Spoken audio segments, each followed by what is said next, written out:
40 साल के बाद तो ब्लड प्रेशर मशीन हमेशा अपने साथ रखो। पहले हम भी इन बातों को वैल्यू नहीं देते। मेरे वालिद साहब की डेथ इसी तरह हुई है। डॉक्टर कहते थे आप 50-60 साल के हो गए हो। मेरे वालिद साहब बहुत सेहतमंद थे माशाल्लाह, ऐसे जबरदस्त पर्सनैलिटी थी उनकी, कोई बीमारी नजर नहीं आती थी। डॉक्टर कहते थे कि आप ब्लड प्रेशर मशीन रखें, क्योंकि इस उम्र में बीपी होता है। 40-50 साल के बाद बीमारियां आती हैं, जितने भी आप फिट हो रखो भाई, क्या, क्योंकि ये खामोश कातिल है ब्लड प्रेशर, पता ही नहीं चलता कितना हाई हो गया। वालिद साहब चूंकि तबलीग में वक्त लगा हुआ था, भाई अल्लाह से होता है, अल्लाह के खैर से कुछ नहीं होता। बात सही है भाई, लेकिन बीपी भी अल्लाह के हुक्म से ही होता है ना, और लो भी किसके हुक्म से होता है? अल्लाह के। ये मशीनें भी अल्लाह ने ईजाद करवाई हैं इंसानों से। इन वालिद साहब के ज़बान पे बस यही, एक दिन चेक किया तो इतना हाई हुआ था बीपी।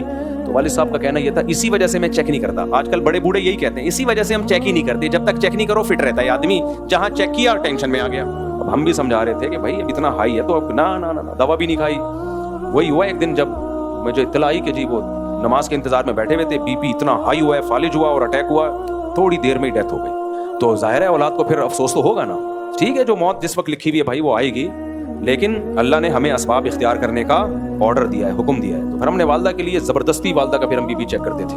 वालदा, हमने कहा भाई एक वालिद साहब पे हमें खुद भी अवेयरनेस नहीं थी ना, कोई हमें समझाने वाला नहीं था। हुकूमत का कोई स्कूलों में सिस्टम होता समझाने का, कॉलेजेस में सिस्टम होता तो हम भी मशीन ला के रखते। अब्बा चेक करते नहीं करते, जबरदस्ती चेक करते हैं उनका, भाई कि आपका बीपी इतना हाई लेके घूम रहे हो आप। नीचे का 140 था मेरे वालिद साहब का, जब डेथ हुई है तो नीचे का बीपी 140 और घूम रहे हैं खुश व खुर्रम।